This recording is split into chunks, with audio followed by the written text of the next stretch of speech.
We should be live. Hey, everybody who's watching this. If you're watching it live, if you're watching it in the future, if you're watching it in an alternate dimension because you're in a Cloverfield movie, welcome to the after show. I'm here with my boy, Forrest. You can't see him, but I promise you he's real. Say hi, Forrest. Yeah, I'm definitely real. He's just a recording that I made just so I wouldn't be talking to myself. Nah, that's not true. That's exactly how I recorded it. We're just gonna be talking about, if you guys don't know, the after show. If you're a brand new Patreon subscriber, if you haven't seen the other ones, pretty much it's just a weekly show. Sometimes we do it on Sundays. I literally just got home a couple more minutes ago. Like literally, I just cooked up some food, eating. I was away. I was like 2 hours away.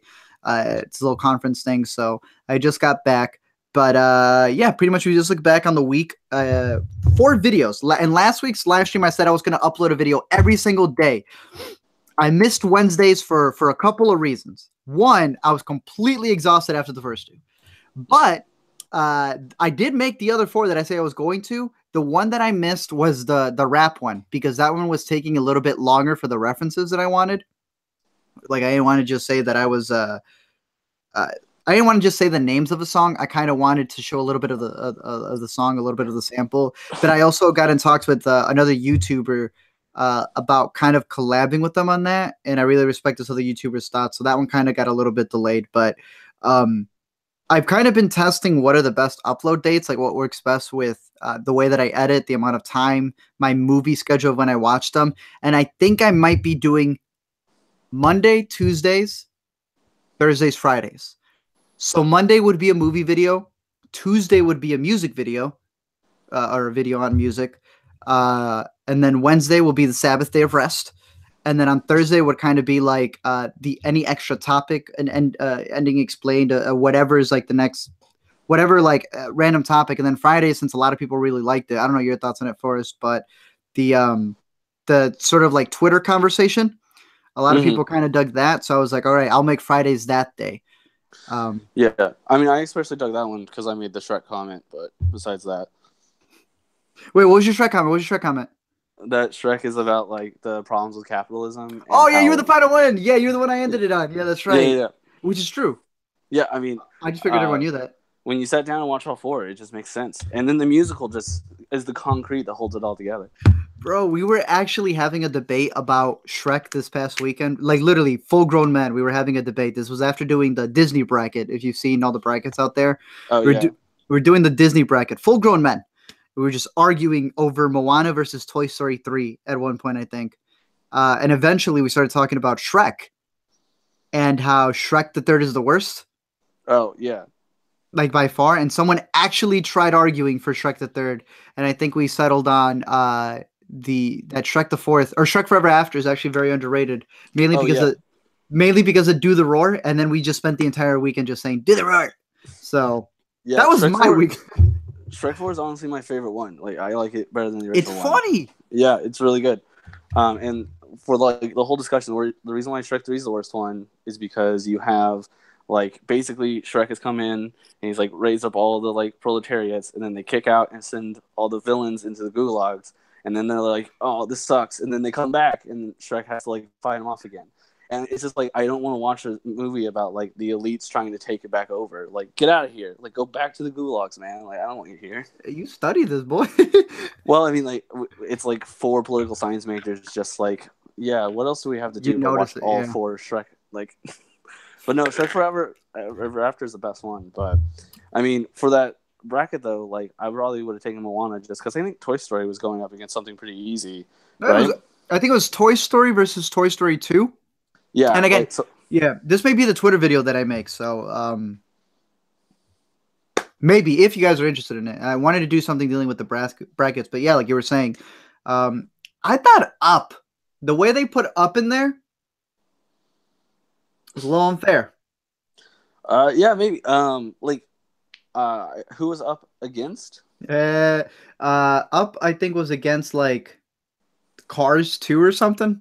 Oh, well, I mean, it definitely can get past Cars 2, but I'm not like a huge fan of Up. But hey, same thing. Yeah, it's good, but I mean, the first 15 minutes are great, but all right, the ones that everybody else talks about and people forget that there's still the rest of the movie. Yeah, some people do like it. Yeah, I mean, I know a lot of people. I really enjoyed Moana, but there's a guy that I also follow on YouTube called Sideways, and he does Hmm. movie and like video game music stuff. And he talks specifically about how Moana uses like the language of like the Polynesian, if that's where they're at, to make up the songs. And he compared to like how Pocahontas works and how Yeah. bad Pocahontas is at doing that.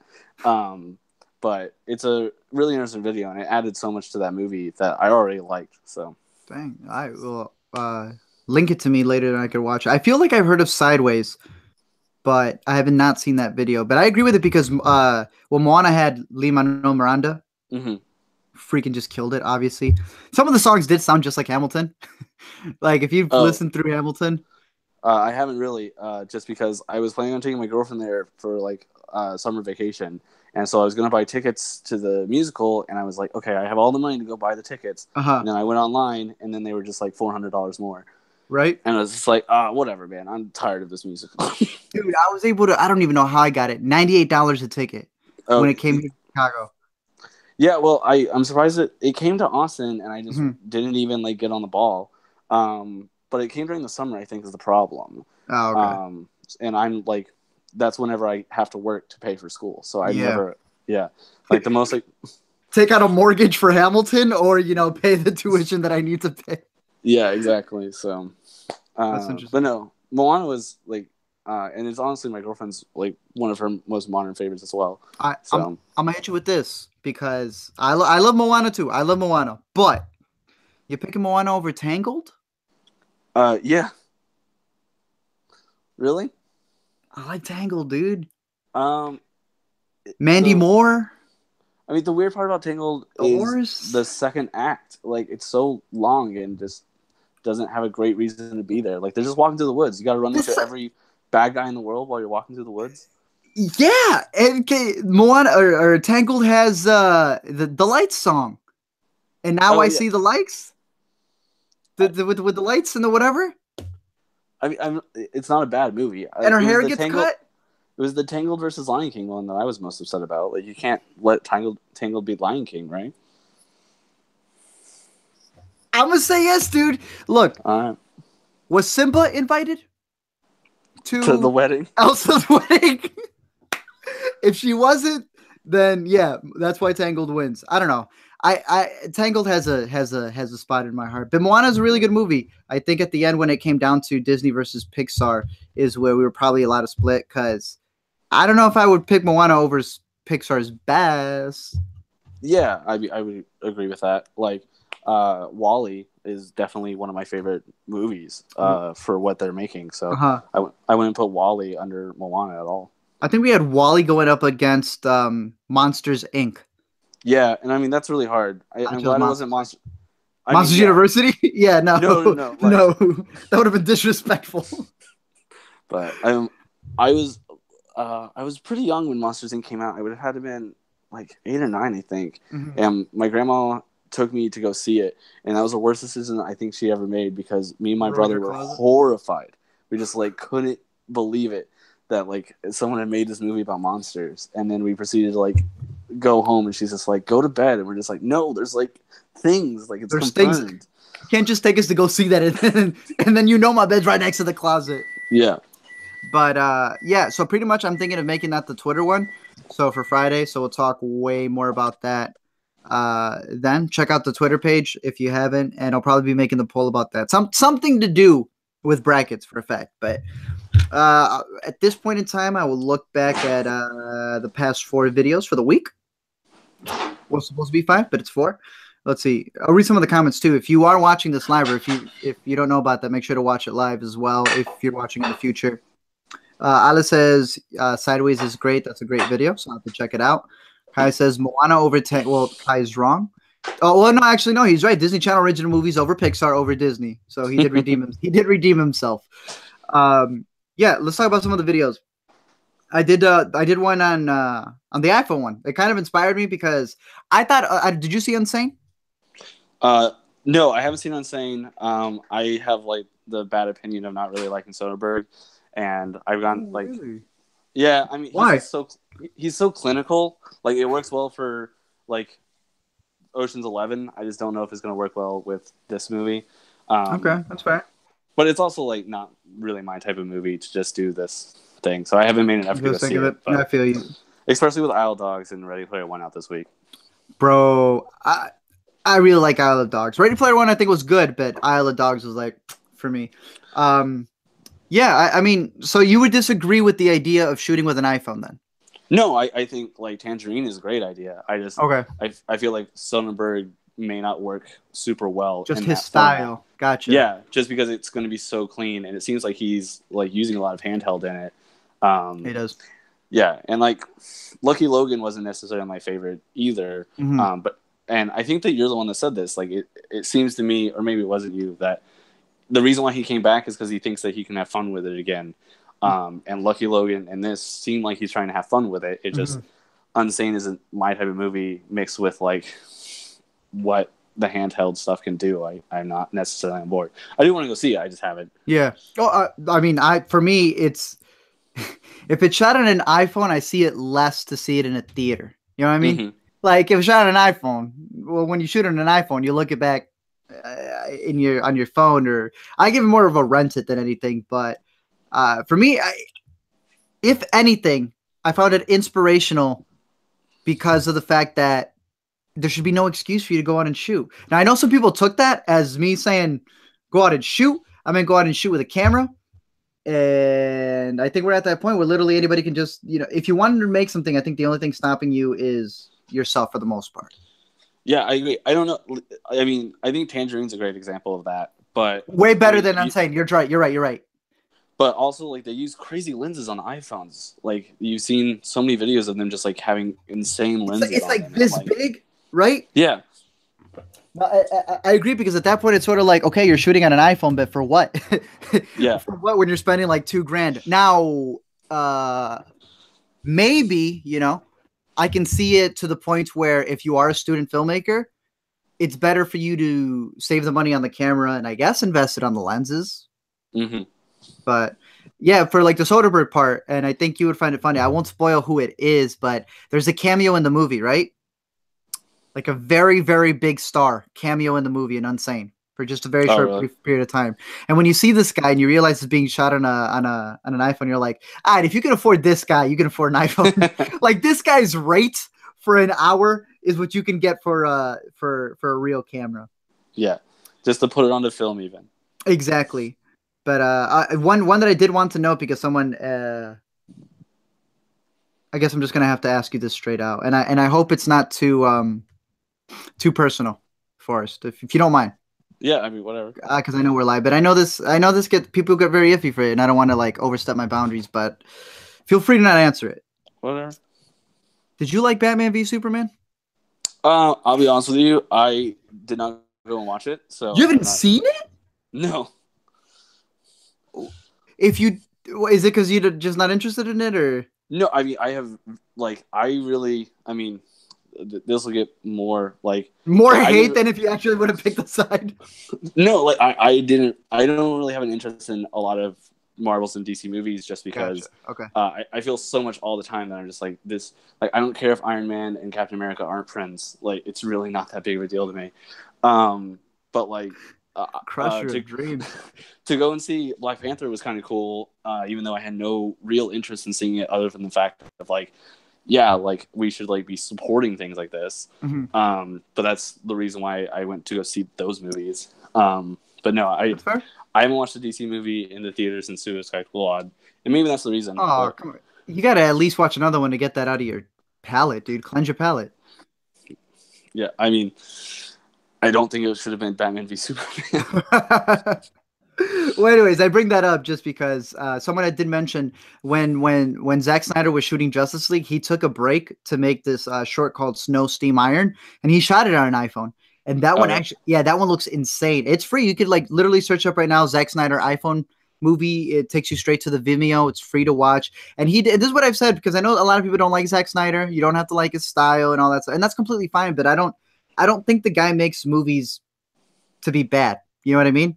Yeah, I mean, he has a particular style. Right. And I'm excited and with, like, why he left Batman v Superman, or why he left Justice League, seems like ripe for maybe some creativity to come out of him. So Hey, yeah. I mean, you never know, but when he did this short, I was like, oh, that's really. It's just a small little short. It's like a noir, very stylized, and he shot it on an iPhone. He like yeah. it was all with friends and family, and I thought that was really cool because it shows that this guy has a passion for it. Like Didn't when he the was didn't the guy that did the host and Memories of Murder also do one? Bong Joon-ho, Yeah, probably because that guy's crazy in love with movies too. I think Uh, that he also did one. I don't remember who I had heard said that. Maybe it was Richard uh, Lawson from Film Spotting, but could I don't be. remember. I'll have to check it Yeah. out. That guy, that's another dude who's like, he can take something like a camera, like a phone camera, and make something incredible out of it. Those hmm people aren't doing it for the gimmick of it. So that for me Yeah, is the I thing. mean, yeah. I went and saw Ready Player One on 70 millimeter here in Austin Mhm. with a friend who had like never seen a movie in 70 millimeter, and it was like really hard to discuss like what it was without bringing up 3D because Yeah, 3D is such a gimmick now. Like it doesn't facts. seem like. But have you seen Gaspar Noé's Love? Yeah, So like that was shot on purpose in 3D, and yeah. like I haven't seen it in 3D yet, so I haven't watched the movie. No, I Um, agree with you. If it's shot for a specific reason, then you should definitely see mhm. it that way. Yeah, and that's what I felt. Dunkirk on 70 millimeter is like Perfect a reason to example. go. But Was Ready Player One better in 70 millimeter, or like did it enhance the experience?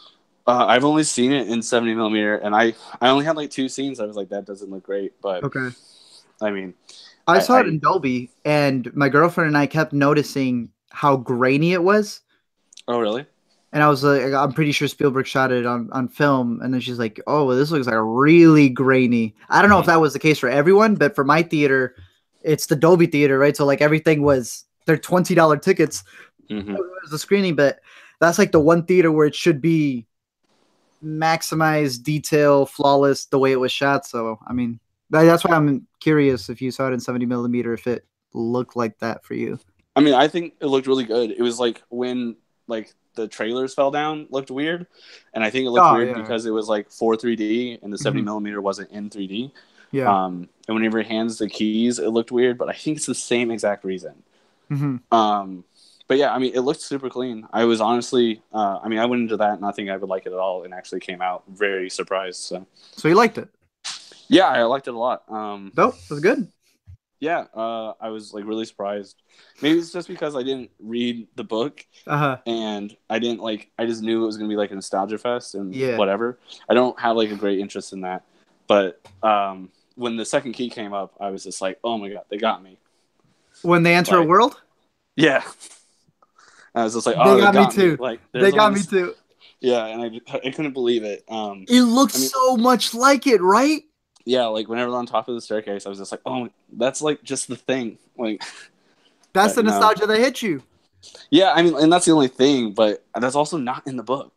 Yeah, it's not in the books, but I thought that was a nice little touch to it. I like that scene a lot. I was freaking out. My girlfriend was like, "Why are you freaking out?" I was like, "Bro, it's you know," and I was like, "Because it's not in the trailers or anything." So that was like a true Mm-mm. surprise.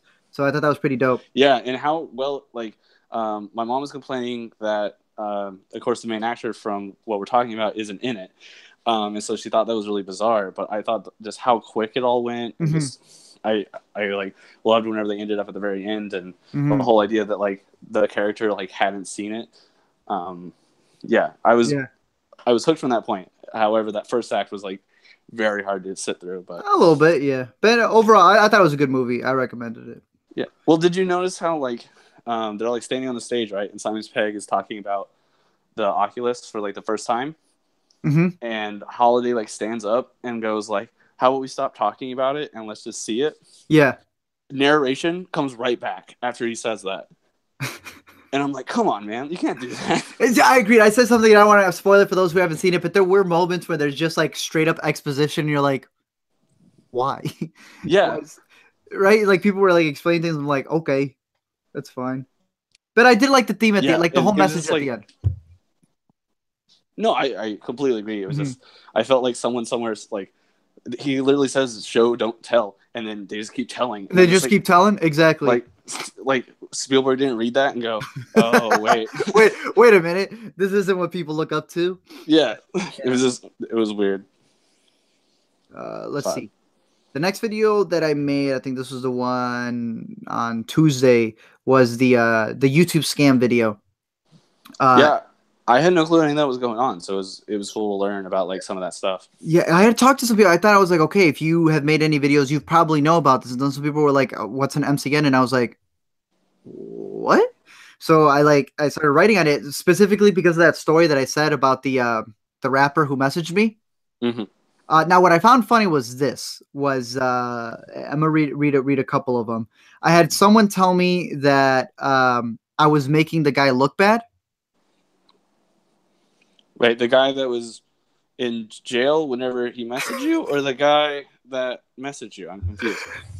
So was I. Someone said if that wasn't him, then you're just like it was broken English a bit, but it was pretty much, oh yeah, right here. Take this BS down. You're making NBA YoungBoy look bad. I'm like, NBA YoungBoy just got out of jail for beating his girlfriend. Yeah, I mean, no, like, no offense to the gentleman, of course, but yeah, I mean, you know that's what I mean? not.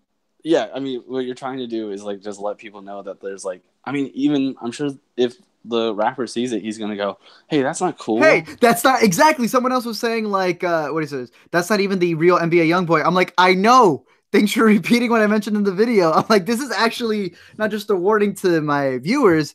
It's a warning to the man who's being impersonated. That's illegal. Mm-hmm. Well, yeah, I mean, it's weird because there was this like specific thing about like how fake accounts work to. Yeah. I mean, you mentioned in the video just to literally make money off of ads. Exactly. And so that's been going on for a while. And I think that there's like a couple of like actors. I think Bill Murray was one that has like, I don't think he has like a name like that's the correct way on his Twitter because someone else has like something closer to it. Oh wow, I did not know that one, but I know the Phil Werrell, the Will Ferrell account. Yeah.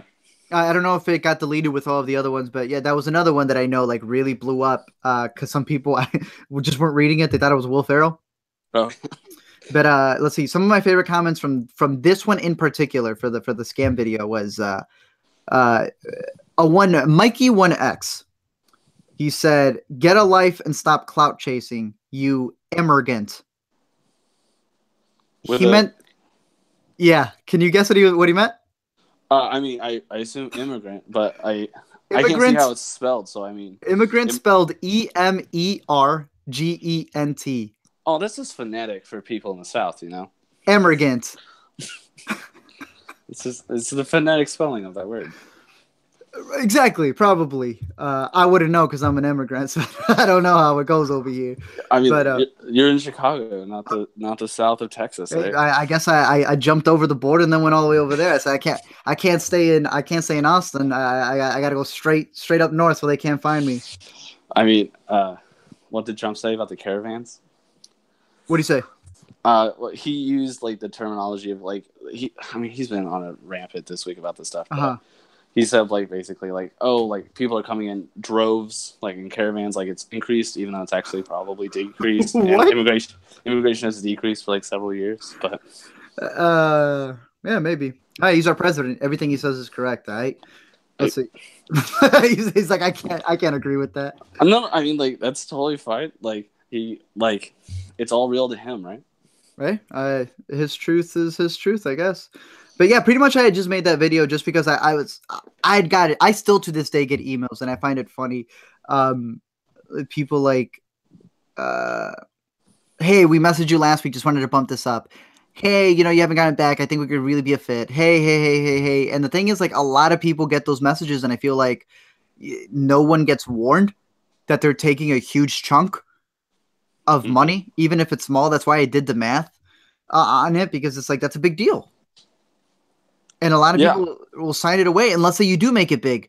You're still in that. You've heard like in sports. I don't know how much you follow sports, but the rookie contract, right? Yeah. Are you talking about the NBA or the NFL? NBA, NFL, any of them that really do it, where you you basically take a huge pay chunk for like no real reason. Exactly. Those people who sign right away. Like I can think of what's his name, Golden State. I'm not gonna be able to do NBA people. Oh, okay. Well, Golden State, y'all know who he is. Steph Curry. When he had signed his rookie contract, so he was getting like I mean, it's good money, but peanuts compared to what a superstar would be, and he became a superstar. Yeah. But he was still under that contract. You know what I mean? So when let's say you do a channel and you make it big, this is what I noticed. They do not help you. They give you tools that might help, but it's still you. Mm-hmm. If you blow up, it was never them. They're going to say it was them because you were under them, but it was really your consistent work. Yeah, and with something like this individualized, where like so much of what like, I mean, your style of what you're doing, like, I mean, that's a big deal for like a creator. I mean, I don't put myself out there hardly at all. Like, I take film classes and I like to talk about it, and that's why like this is basically all I watch on YouTube are like about movies. But like for that exact reason, like I don't like. You can look on my Twitter, and I think I basically retweet Jaden Smith and like film critics. Like, Sire. But yeah, I think it's important to know, right? Whether you're a creator, whether you're not, to know that how to deal with that stuff, because it happens to a lot of people in a bunch of like really big professions. But for those creating content on Instagram or anything, there's always those people who want to scoop it up and they just want to take advantage of it. So I thought it was something that needed to be said. Yeah, and like to create something isn't to make a quick buck. So to have that taken away from someone who's trying to do good is nice. That too, 1000%. Did you see On My Block? The Patreon or? No, On My Block on Netflix. Oh no, I didn't watch that. Okay. So, I haven't watched Everything Sucks either, even though you've said both of those are really good. Well, I mean, I enjoy them for what they are. I can get why a lot of people don't like it. And, oh, trust me, ever since I said Everything Sucks is good, can you guess what comments I've been getting over and over again? Just Everything Sucks? Everything sucks. You were wrong. It sucks. I was like, I liked it. This one in particular, I don't know if you saw the video or not, so I don't want to spoil it, especially if someone hasn't seen the show yet. But it kind of leaves it on a cliffhanger, and it goes from comedy to drama real quick. And the whole point of it that I was getting is, one, to get more attention on the show, but also that idea of whether you're writing a song, movies, whatever it is, on how to emphasize a certain emotion that you want. You know what I mean? Yeah, I didn't get to watch the video just because I was like, because you specifically focused on the ending. Yes, exactly. And so I was like, oh, I should watch this. And so like then I'll come back to it.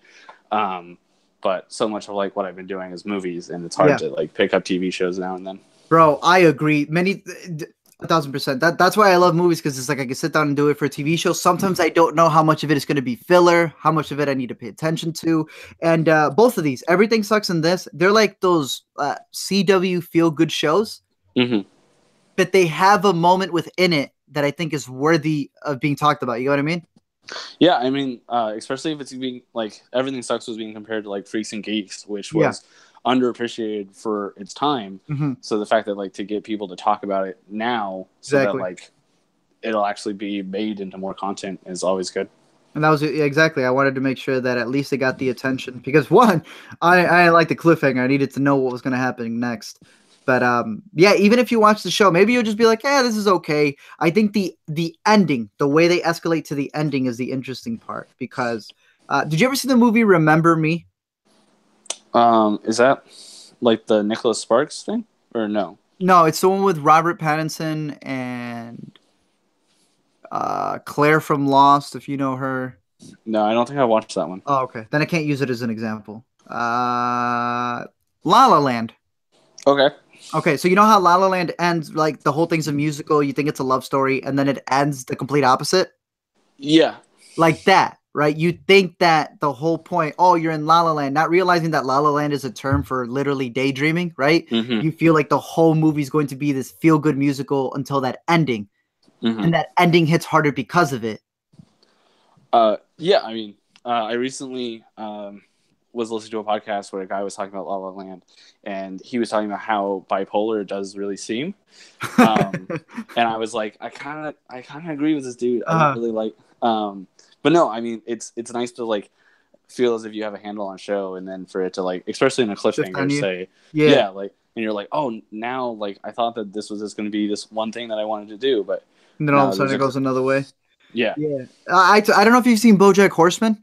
Oh yeah, that's like top tier TV for me. So Perfect. So another example of like the point I was trying to make is that BoJack Horseman is so out there, it's so absurd, it's so comedic, it's freaking talking animals that when it makes a serious point, that serious point is more effective than any drama. Seriously. yeah, and so much of the comedy of BoJack Horseman is just puns almost. Exactly. So like whenever all of that drops out, you get to see like there's no more facade. It's just us and our minds, and that's the problem with it. So Exactly. So that's why that's the point I was trying to make with On My Block. I was like, it feels so just like, oh, it's this feel good thing until the ending, and you realize, huh, well, that ending was clearly foreshadowed throughout the entire time. They just made it feel like it was a coming of age high school thing and not realizing the big turn that it takes. So I just think that that's something that a lot of people should look out for, because many times I brought up an example about action movies. When you get bombarded with action over and over and over and over and over again, by the third act, you're like, eh, you know what I mean? Why do I care? Like the coolest thing that I've seen was like 20 minutes ago. So you get desensitized, but yeah. We were talking about Ready Player One, so I guess it'd be perfect to wrap up with the last video that I made, which was how nostalgia manipulates you. Now, I think we both liked the movie. I think you liked it a little bit more than I did. I still very much enjoyed it. But yeah, I think a lot of it for me as well has been like I just did not expect anything from it, and then to like actually, and then I watched the Goonies like right after, and was just like, oh yeah, like this movie is so much cleaner like than the Goonies was, and I have never like to watch those back to back was pretty silly, but what got me on that one is like I had seen the an early screening for Ready Player One, but it was when the Facebook news broke. Oh, the Analytica stuff? Yeah, and all that stuff, and people were like, "Oh no, they're using these things or whatever." Now, I don't know about you. For me, I have come to the realization that that's the internet. Yeah, You know what I mean? I worked in politics for years. Like, what you like, that's what we do. Like, right? You know, right? I get Yeah. a little like when people are like, "I couldn't believe this." I'm like, well, I mean, the stuff with Facebook in particular is all so hidden in fine print. Like, I mean, what like I worked small time in politics, so it was like we could see like what someone voted in a primary, so you can basically assume what they're going to vote in the general. Like that's pretty benign compared to just like taking 500 of your friends and like analyzing them to like basically everything they can buy. Digital profile, yeah. And the fact that it was done by like Cambridge, like someone who should be a little bit more respected, or on American soil. You know, well, supposedly it wasn't the whole like ties with Russia. And I don't even know what else they were talking about. That was part of it. I'm not making that point either. Just like if it was Stanford doing it, I would. It's like, oh, like okay, but the fact that like even then it's like even farther removed than it could be. Like, I mean, I just found it interesting because it's like for me, I'm aware that everything you post online, you know, it collects your cookies and stuff to create advertisements for you and all these things, and that's when I like. You know, as movies, people who love dissecting movies, you notice those trends, right? Mad Max, all the Stranger Things, Turbo Kid, Kung Fury, like these things that are very big for the 80s. And then we're slowly going to see a shift to the 90s, right? And then it's going to be really funny when we start seeing the shift to the early 2000 movies. That's going to be really interesting. Yeah, I think you said it in your video where it's like that 30-year gap of just like everyone in the 80s was looking at the 50s. A lot of people have mentioned that. Yeah, but I don't know. I mean, everything's being so recycled so quickly. Like the fact that Power Rangers came out 2 years ago, like that's a 90s thing.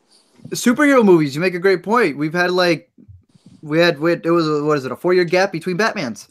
Yeah, and like. I mean, even X-Men started in 2000, and we just got the conclusion of like one of those storylines last year. Have you seen Logan? Yeah. Did you like it? Yeah, I liked it a lot more when I got to see it in black and white at the theater. But ooh, yeah, I never got to see it in black and white, but with the Western vibe, I think that would have been dope. I mean, like, I would say that like I am comparing it to like other X-Men movies and stuff. So, and like. I do think that the biggest part of the problem with that movie is like spoiler alert, but like 2 Wolverines. Like it. You like that? I mean, I'd rather like. I understand that we always complain about CGI messes, and that's kind of what 2 Wolverines is. Like, oh, okay, I see what you're getting at. I think it made for a really good scene. The person who passes in that scene, I thought that was kind of. Oh yeah, no, and that was like I was completely on board through all of that. Mm-hmm. And then whenever we like get out to the woods, I was back on board because the kids were so cool. Yeah. But just like the fight outside the barn, I was just like, this is silly. And it's super dark, and you can't figure out which Wolverine is the old one, other than the fact that the old one is like grunting the entire got a little bit more gray hair, yeah. Yeah. But I just think it's interesting that when you're able to build a profile, it seems very harmless at first, right? It's nostalgia. It's like, oh, okay, you're creating personalized ads. Okay, you're re-releasing a movie from my childhood, Power Rangers and stuff like that. But at what point, like with the Facebook stuff, that they end up using the things that you go shopping for and stuff to almost sway you in a sense. So. Yeah, I mean, I look at all of these things through like the political angle of it, and that's like the most worrying stuff, because as a person, like personally, I think that like universal voting laws are like really important. Like everyone should be like made to vote like they do in Australia and other places like that.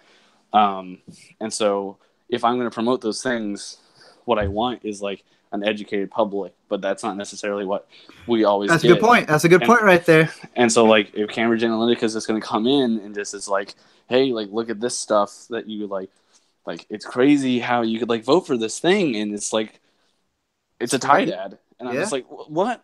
Right. So I mean, well, it's crazy. It's but at the same time, you know, once it starts seeping into your entertainment, that's when it gets into my realm, and that's why I felt like covering it with that. Yeah, I mean, I still get ads for like Winnie the Pooh stuff just because I like on Facebook like Winnie the Pooh, and haven't said I liked anything on Facebook since like 2012. So interesting stuff. Someone did comment. I went to go see it afterwards, but there's a guy named George Rockall Schmidt, I think, if that is how he spelled it. But there was a couple people who had said, because he had made a similar video about, and he had titled it almost, I think his was Nostalgia's something. He didn't say manipulates it, because that's the word that I had used. He said like Nostalgia's trick or something like that. So a lot of people were like, wow, you stole his video. He had posted his video like 10 hours before. And I did have someone who was like, if you think that A to Z saw the video, wrote his script, added elements to it, got all of the footage, cut it, and uploaded it, processed all that stuff within that amount of time, then he practically was like applauding me for that. I had not seen that video. He made really good points, but literally there was like 2 lines that we said. It was a 30-year thing. Oh, yeah. I didn't even hear it from him. I had heard it from other people. Nostalgia Chick has a fantastic video also on it, on Nostalgia. Did you say critic or chick? Chick. Okay. Is that it's Lindsay Ellis, right? I think that's her actual channel name. Yeah, I follow Lindsay Ellis. I don't like watch those as much, but I really like her. She's dope, right? Yeah. So her series on Transformers was like the best thing I saw last year on YouTube, I think. I have to go back and check some of her other stuff, but I like her videos a lot. She gets really into it. She's almost got the little snobbish film thing to her, where I kind of dig it, you know? Like you hear somebody else do it and you're like, you're a little too annoying. But when she does it, sort of like, she makes good points.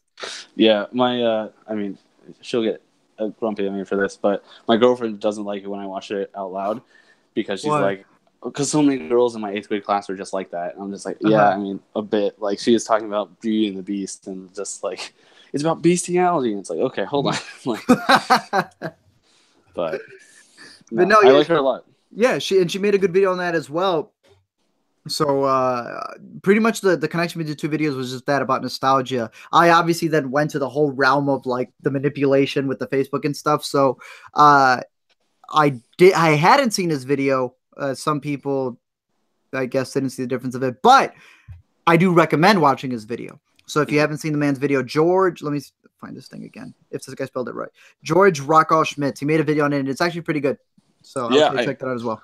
I mean, I haven't seen it yet either. And I mean, I'm literally like subscribed to so many people that it just YouTube recommends stuff. So if it Yeah, wasn't on there, I'd be surprised. So sometimes it gets a little difficult, but yeah, and it takes me 10 hours to write a paragraph, let alone like have to cut a video. So no, yeah, that was the other thing. I was like, well, I mean, it's almost a compliment, right?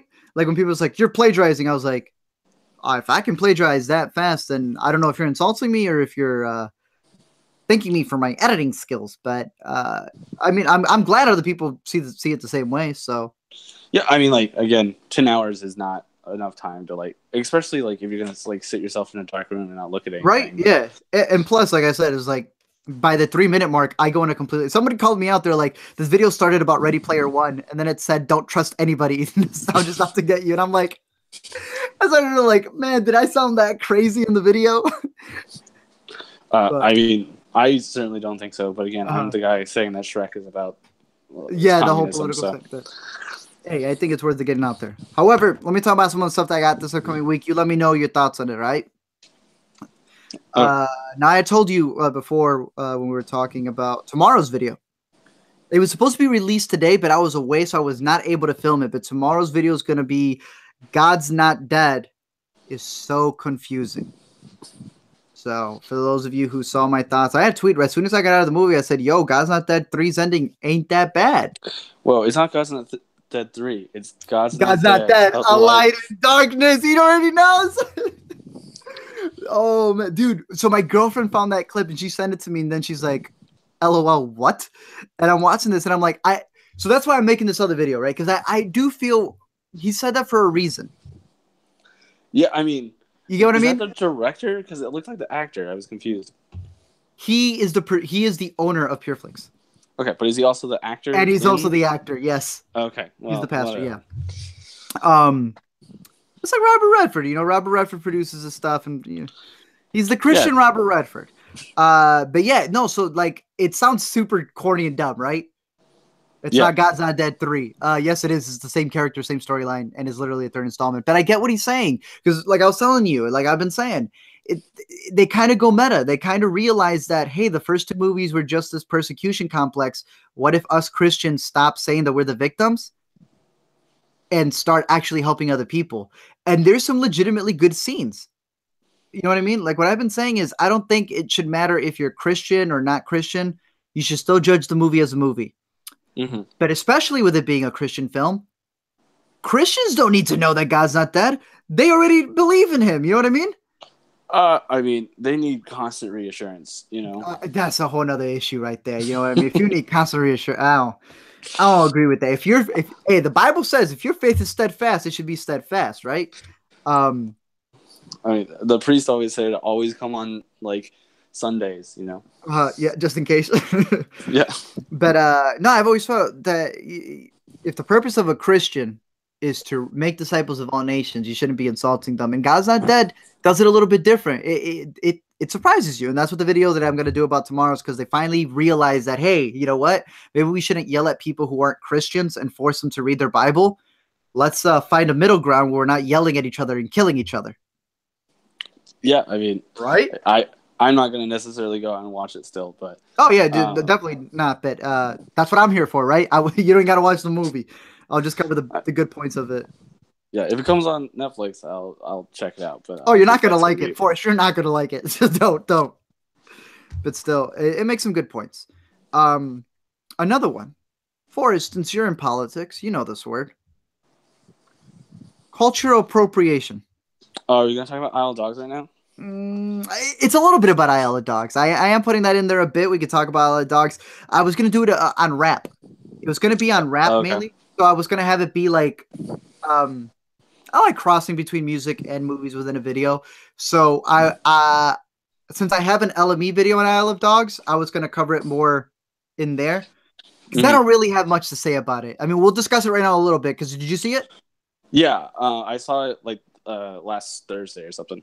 Okay, we'll get into it in a bit because I feel like you and I can have a really good discussion about this. But I was going to do it on rap because cultural appropriation gets used a lot in rap, in a lot of Black culture. One of the big stories. Go ahead. Sorry, I mean, not to introduce this. Like, you've surely heard of Young Lean, right? Yo, yeah, dude. I was just listening to him this weekend. Yeah, well, I mean, like that guy's not a southern rapper. He's from Sweden. Yeah, Sweden. He ain't even lean. You know what? That's the part that offends me the most because he fluctuates. I mean, like he does have the best line I've ever heard, which is "Bitch, I light up the sky, calling me Charmeleon." So I haven't like, listened to too much of him, but I have a buddy who loves. He's listening to Drink Gang now, but they're not drink. They're Sad Boys, right? That's their yeah, group. Sad Boys. Sad Boys. So, that was the other reason too, because I had to talk with him that for the sad rap one. When I was working on that video for last week, another reason why I delayed it was because I was gonna start binging Sad Boys because I was like, "There's no way I'm gonna make a video about the evolution of sad rap and then not mention the Sad Boys, which influence people like Lil Peep and stuff." So Yeah, that's cool. That's cool that you know them. That's it. That's interesting. yeah. I mean, my favorite band is Death Grips. So, So you listen to Fantano? You on that Fantano hype that he gives them? oh yeah, of course. No, I haven't listened too much of Death Grip, so we'll actually have to talk later. You give me a playlist on them. I mean, just But it's super confusing. Just play a song, and if you're like, just come back 2 weeks later and see what's up. okay, all right. But yeah, culture appropriation. You know, there was that whole Bruno Mars talk, which I found funny because it like blew up. It went viral because of the chick, the black chick who had said that you're not. He's culture appropriating. You shouldn't be infringing on somebody else's culture if it's not yours. And her name is Sensei. What song is this by him? Oh, every song. Oh, okay. Yeah, she said that. She said the term. She said this phrase: "If Bruno Mars died tomorrow, I'd bake a cake." You know when you're trying to make points, right? And then you say something like that. But well, yeah. it's also the Tyler Creator lyric where he's just like, whenever in Yonkers he talks about like Bruno Mars and the Allison girl like falling from a plane and something like that. I'm not coming up with the line; it's a problem, but I do know that. Have you heard Okra? Real quick, since you mentioned Tyler, the new one. No, I'm not like overly like I like Earl Sweatshirt. Earl Sweatshirt, yeah. So I listened. Yeah, yeah, I like him whenever he decides to come back. But Okra's pretty good. I probably the same as you. I'm not big on Tyler the Creator, especially his persona because I think it's a little obnoxious. But Okra was pretty dope. He calls out Timmy Chalamet, so I thought that was pretty cool. Timmy's getting more. But yeah, so that video is pretty much just going to be on that because I've always found it interesting when a lot of people go, no, there can't be white rap. They always ignore Eminem, right? But they always say, no, white rappers are just infringing on the culture. White people, I still remember the tweets of these women telling white girls that they weren't allowed to listen to Damn by Kendrick Lamar. Yeah. You've heard Damn? It's whatever, man. Like, I'm not versed in like what this is, but I will say that like great things have come from white rappers. You know, exactly. Like, who knew that gay rights was a thing before Macklemore? You know, like how do you ever know? Exactly. But what I also found interesting is that if you listen to Kendrick Lamar's "Damn," he has a new alter ego, Kung Fu Kenny. What's the? Oh, well, that's a whole thing that started with Wu-Tang as well. So thank you. That's another point that I was going to make. Wu-Tang Clan. You know what I mean? It's like Lil Wayne wears skinny jeans and Vans. It's like, at what point do you differentiate between culture appropriating and cultural appreciation? So that's the main point of the video. In my Rhetoric of Food class, I wrote an entire paper on the idea. There's a New York Times article on Nado or Nady. It's a restaurant that opens up kind of like just little like, and it's one of the biggest events every year. Okay. And the entire idea is that he opened up one up in Mexico, and a bunch of people were like, "We're gonna fly to Mexico and pay like thousands of dollars for this food." And the New York Times critic was like, "I'm not going. Like, this guy clearly doesn't care about like the people that he's like taking advantage of to make this food, and then he's like gonna pack up shop and move. Like, he's not doing anything for that area." Yeah, if you want to find that article, I can give it to you later. Yeah, send it to me. Yeah, I mean, it's about food, but it's still like very much covering the same aspects of like what is appreciation versus appropriation. Appropriation, exactly. I think that's an interesting thing. So that's one of the things that I wanted to cover with that, especially with the Isle of Dogs things we can get into right now. What are your thoughts on that? So I thought that Angie Han had a really great article about it. Mm-hmm. And I think Vulture also had an article that where it was like the reporter talking to like Japanese people that like can speak Japanese Mm-hmm. and like what they gathered from the movie, and both of those articles were really cool.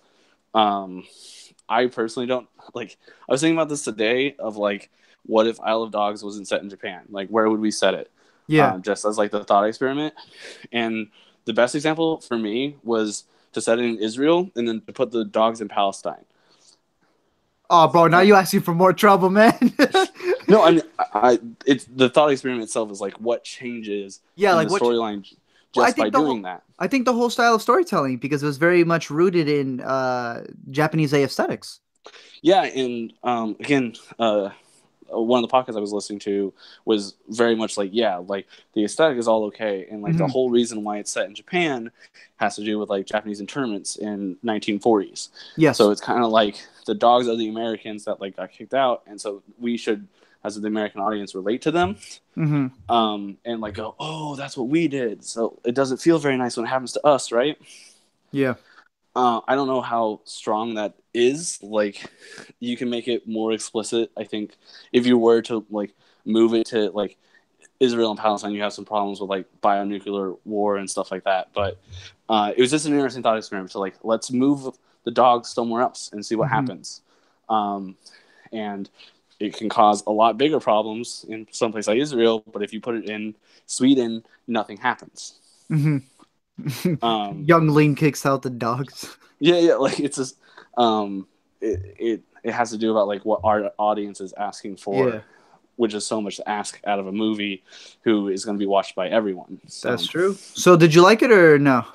Yeah, I mean, Fantastic Mr. Fox is my favorite Wes Anderson film. So whenever Really? I liked it more than Fantastic Mr. Fox. There was just something about it. I don't know if I did as much. I don't Mhm. think that like a lot of people have been promoting the idea that like Fantastic Mr. Fox is less kid friendly than this, and I don't know if I agree with that. Like, Yeah, I this wouldn't movie, think that. yeah, this movie has like a weird format. Like, there's a lot of weird time jumps in it, and so much of the movie with Atari speaking only Japanese. Yeah. Which I think thought it'll was be cool. hard. I thought that was cool. Yeah, I just don't think that kids are gonna like be interested. Mm-hmm. But I'm always wrong because I had my cousins who were like 13 in town, and we watched A Long Long Holiday on Netflix, Mm-hmm. completely in French with subtitles, and they were like 13 and 9-year-olds watching it, and I'm like, well, maybe I'm wrong, you know? Hey, maybe it's just your family, dude. Maybe you guys are just on a whole nother level. I You guys appreciate art more. I mean, they're the ones that are watching Ready Player One, and they're just like, yeah. So, Well, that's I mean, dope. but yeah, I love Fantastic Mr. Fox, so I was Mm-hmm. super excited, and I love the entire aesthetic of the movie. Mm-hmm. But there were some things I was like, like I'm not like as on board with that. But Yeah, I definitely like Fantastic Mr. Fox better. But gotcha. I mean, I think this is better than like Bottle Rocket. Yeah, well, I mean, I don't. Battle Rocket goes in my lower ones, but Yeah. no, yeah, like for me, I can't speak for somebody else getting offended, you know. Yeah, But that's it's exactly right. I can't, but I don't. I think at the same time, this is kind of like the ending of the video, just less, you know, with that umph that I put into it. This is technically I was going to end the video that you can't tell somebody else how to feel, what they can or cannot be offended by, but at the same time, those people are not allowed to force your own intent. Do you get what I mean? And I feel like so much of the movie for me was that, like, sure, these arguments are over here, these arguments are over here, but in me watching it, I didn't see a great reason for it to be in Japan all the time. Yeah. But sometimes it works. Yeah. And, like, it's up to, I mean, Wes Anderson is so much of an auteur that, like, you really have to, like, think about what he wanted to do. Exactly. And it's very fictional. Like the movies that take place over here, I don't see them as 100%. You know what I mean? Like the Moonrise Kingdom, camps ain't like that. For the most part, they don't act fully like that. Yeah. I mean, it doesn't have to worry about it though. Yeah. You know?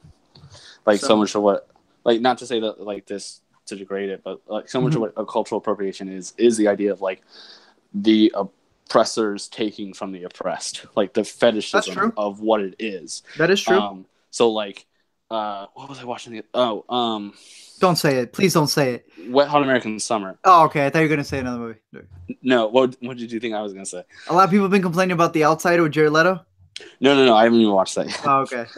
But I was listening to the podcast for SVU, or the Next Picture Show, Okay. and they were talking about how like in Jewish communities there's like this whole thing about going to camp, and I had like none of that like registered with me because I as a kid didn't go to summer camps ever. So to see this movie, like I felt like it was just making fun of other camp movies, which it is. Yeah. But there was so much about like what the two writers of the show had going for it of being a part of that community that like enforced the idea of going to camp and stuff. That's interesting. So were they saying like it was making fun of it, or was that just something that they drew inspiration from? Yeah, like they were able to like take their own personal experience with camp and put it into the movie. And I wasn't able to, like, I could only connect with it because of Meatballs and stuff. Yeah, I get what you're saying. Like, you didn't have that full connection, which, hey, I've said that multiple times, right? Like, a movie that you love, that hits you for certain reasons, may be the reason why I don't like it, but who cares about me if you loved it, right? Like, we're just going to connect with some movies more than others. Yeah, I mean, I do think that, like, that has a limit, because I don't think that, like, we should necessarily be saying that like if a movie is making an outrageous claim, right? Like the examples to me are just like whenever you find like that biased movie that just like God's Not Dead, right? Yeah. The first one. Like I understand that like you guys like this movie. Yeah. The scenario doesn't happen. What you're doing is making like things worse. You're making something that doesn't exist not happen more. And you're making people scared. And you can't do that in movies and just have, like, you can't take things too far in that realm without getting in trouble sometimes. Right. So you're causing more of a division than you actually think you're doing. Exactly. And, like, to make fun of things because they're different is also a problem. And I don't think Isle of Dogs does that. Yeah. There's one thing in Isle of Dogs, maybe you'll agree with it, and this isn't really a spoiler. Did you find it funny when they have the English translator? So are you talking about voiced by Frances McDormand? Yeah, so I liked her in that. I was kind of freaked out by the Greta Gerwig character, but yeah. But did you find it interesting that she was the one translating, and then on the TV screens across Japan to Japanese families, she was the voice coming out of the TV and not the Japanese person speaking? I thought that was weird. I was like, wait a minute, that don't make any sense. Yeah, I mean, that definitely doesn't make any sense. But I just figured for someone so meticulous to let that little detail slip. Yeah, I mean, it could also technically not be like, I mean, if it's showing other TVs, right, it doesn't need to be, I'm always really bad at coming up this word, but like, just because the TV's in the scene playing it doesn't mean that that's what we're hearing. What is that called? True, but they were showing her. No, I get what you're saying. Yeah, I get what you're saying. I wish it could have been that. I don't know the word for it either, but I get what you're talking about. Starts with a D. It's like dialect. I don't know what it is, but I had just read an article that talked about it with Black Panther when it was talking about the music of whether it was being played in a scene or not. But yeah, I know the word you're talking about. But yeah, it's minor thing. But overall, you liked it, right? Oh yeah, like just not as much as Fox. No, but like that's the movie that it's like everyone needs to watch Phantasm Mr. Fox. Like it's one of the greatest movies to me. So then here's a question, since for my Thursday video, and hopefully I'll have this one earlier, of course, put on Patreon. It's my best of March. March was freaking long, man. Yeah. So what would you say is your favorite? Out of March? Out of everything you saw in March. I mean, Red Sparrow came out in March. I feel like I made a video on that. Yeah, I didn't go and watch that, but I felt like torture and like surgical gore can really get to me. Yeah. So. No, did you see my LME on it? The what? I watched it. Now, I apologize 1,000% for the picture that was shown in that video. I mean, whatever. I was watching the Red Letter Media one on Annihilation, and literally their spoiler cut is just like the guy's guts moving. Oh, yeah. Like, come on, guys. Like, don't do that to me. No, yeah, well, for that one is my girlfriend was editing it, and I told her because I wrote in the notes, I was like, mention Kevin Ware, and then she put that. I was like, I didn't mean like his actual leg and the gore. I meant like when he falls, because that's what happens in the movie. A lot of people were like, "Wow, I've been avoiding that for years, and you ruined it." But Oh, I mean, yeah, it's go ahead. not that big of a deal, but Some people are scarred for life. They're gonna send me their therapy bill. But yeah, in terms of what you did see, what stood out to you? Probably Isle Dog, but at the same time, so there's this theater really close to me called the Austin Film Society Theater.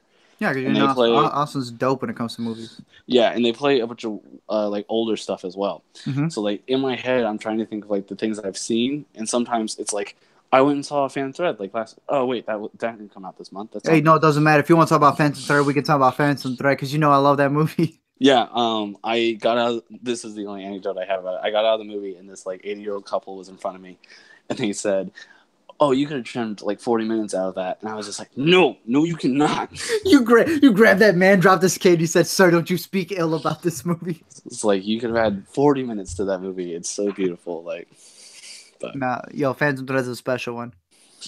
Yeah, Isle of Dogs probably. Death of Stalin was really good. So I have a screener of that. I was sent a screener, so I just had to finish watching that. I'm gonna have a couples that I'm just gonna binge for the rest of the night while I'm editing some videos before I record the video. I would also say watching In the Loop before gives you like a really good understanding of what like he's doing. Okay. So, I haven't seen In the Loop is great. In the Loop I still have queued on Netflix, so it's actually very interesting that you mentioned that. I might have to binge that one tonight. Yeah, I would definitely suggest it. All right, dope. So yeah, like I said, I'm gonna be making the God's Not Dead video, the cultural appropriation video for this week, if not next Monday. Thursday is the March video, and then on Friday is going to be the Twitter one, which as of right now, I think I'm gonna be doing it on a bracket, and it might be the Disney bracket. But, and I'll reveal it right here. Let me know your thoughts on it. I was thinking of doing one on movie sequels. Oh yeah. Like I just tweet out, I said, name your best movie sequel and why, and then I just go through those. I also thought, yeah. I mean, you have the problem of just like The Godfather winning. So, you telling me Godfather 1's better than Godfather 2? No, that's what I'm saying. Is that Godfather 2 is better. Oh, okay. You can say on the chat. Yeah, you're right. Yeah, and it's like it's well known to be like the best sequel ever made. Thank you. So Thank like you. I think you have a problem with that just winning because like what else do you have to compete with? What Indiana else? Jones Temple of Doom? No. What, God's Not Dead 2? No. It's the top of the charts. Yo, some people actually really got peeved on that when I said it was a fact. One of the videos I had said, I'm like, God's Not Dead, or Godfather is way better than Godfather 2 is better than Godfather Part 1. Facts. And people were like, no, it's not. And you call yourself a film person? Stick to music. I was told to stick to music, not films, because I didn't know what I was talking about. I thought that was very interesting. I mean, there's think pieces on this entire idea, and it's going to be impossible to tell, but that's personal opinion. It is. Like, as long as it's not like Godfather 3, like it's fine. Oh no Sophia Coppola, no. But yeah. What might be also good, I just watched both Beguileds. Oh, remakes? Yeah, just like flat out remakes. That's dope. Okay, that's a good one. Yeah, I would add that. Not soft reboots, but just straight up remakes. Yeah, that'd be a good one. Yeah, if any of you guys are watching on Patreon, if you ever have any ideas, just literally send them to me, and I'll definitely incorporate them in some way, shape, or form. Another one that I had was your movie pet peeves. Like, what's one thing that just bugs you in a movie? Because I figured that'd be a hilarious one. Actors that don't need to be in it, even though they're in it, like Johnny Depp in Fantastic Beast. Well, now he's the main star. Yeah, I mean, whatever. It's just, I mean, it's just whenever people show up for no reason. It's just now like, now it's his franchise. I mean, Jude Law's Dumbledore. Like, are you cool with that or not? Yeah, I'm fine with that. You just don't like Johnny Depp. No, I'm just saying that, like, whenever just a celebrity shows up for no reason, just to be the celebrity, you know? See the celebrity, you don't see the character, especially in a franchise. Yeah, and Johnny Depp has a problem with that generally. So yeah, but he made he was Sherlock Gnomes, so I think he's got the range for it. for the new Fantastic Beast. Yeah. Yeah, right after hearing his voice work in Sherlock Gnomes, I think he definitely has it. But yeah, that's what I'm thinking for Friday. I'll be posting up the tweet on Wednesday and just picking up, or maybe I'll be posting up the tweet tomorrow and just picking up any of the ones that I can get. But yeah, those will be the video for the week. Next Sunday, it might have to be a Monday one as well because I'll be gone for the weekend. But this is again for those of you in Chicago. Thursday, the Doc 10 Film Festival. Friday, C2E2, and one of these days, I'll make it out to Austin. Maybe we'll chill. Forest. I really wanted to go to South by Southwest. I was so dead on going to South by Southwest, but maybe next year. Yeah, South by is always fun. Can you still hear me? I had to move around. Yeah, I got you. You're good. Okay. South by Southwest is so much fun. Living in Austin, I only go to free stuff, so it's mainly music. Mm-hmm. But my best South by experience, I went and saw Run the Jewels a couple years ago. I just saw them last week with Lord. Oh, like they can put on a show. Like they're so much fun. But a guy ran up on stage while they were performing to like try to take their microphones out of their hands. Killer Mike slap him? They literally pushed him on the stage, and then both of them got off the stage and like pushed him around on the like floor. It was nuts. Who, Killer Mike and what's his name? And LP, yeah. They just like beat him up?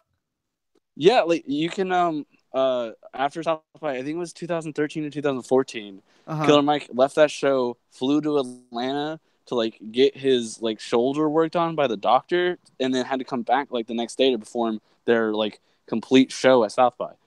That is the dopest thing I've ever heard. Yeah, I was just like, this is nuts. And like the vaccines opened for him, and like, it was South by is security? So much fun. I mean, like, there was definitely security around. It just, like, happened really quickly. That was dope. No, I do want to make it out there one time because just obviously for the film festival, but I hear the music scene is insane too. If you're gonna come to a film festival, man, come to Austin Film Fest. Like, when South by is, I think it's like May. Okay. No, it might be in November or something. But yeah, look up the dates for it. Just Austin because. Film Fest. Okay. Yeah, because it's much more low key, and like South by is so packed just with everyone, and it's so expensive. That's true. And you can like get like a free pass. I've tried this a couple times. They do because I like to write and stuff. Mm-hmm. So they'll do pitch competitions, and you like throughout the year, and if you win one of those pitch competitions, you get like a free ticket. So that sounds pretty dope. Yeah, it's definitely like small time filmmaker friendly. Yeah, I see it right here. Thursday, October 25th to November 1st. I don't know when TIFF is, but I'm trying to make it to TIFF this year. Oh, okay. So depending on that, this one does sound pretty dope too. Yeah, I think 3 Billboards outside of Ebbing, Missouri played at Austin Film Fest. Oh, dope. It was like 2 weeks before it came out that opening? November. Yeah. Yeah. That's cool. So I don't know if that's where it premiered, but I do know that it played there. So you definitely get Oscar films coming. Yeah. So I'll definitely look into this. I also definitely want to make it down there. You over 21? Yeah, I'm 23. So you've been to 6th Street? Yeah, I mean, I hear great things about 6th Street. Crazy things. Yeah, I mean, it's a pretty it's Bourbon Street without open containers.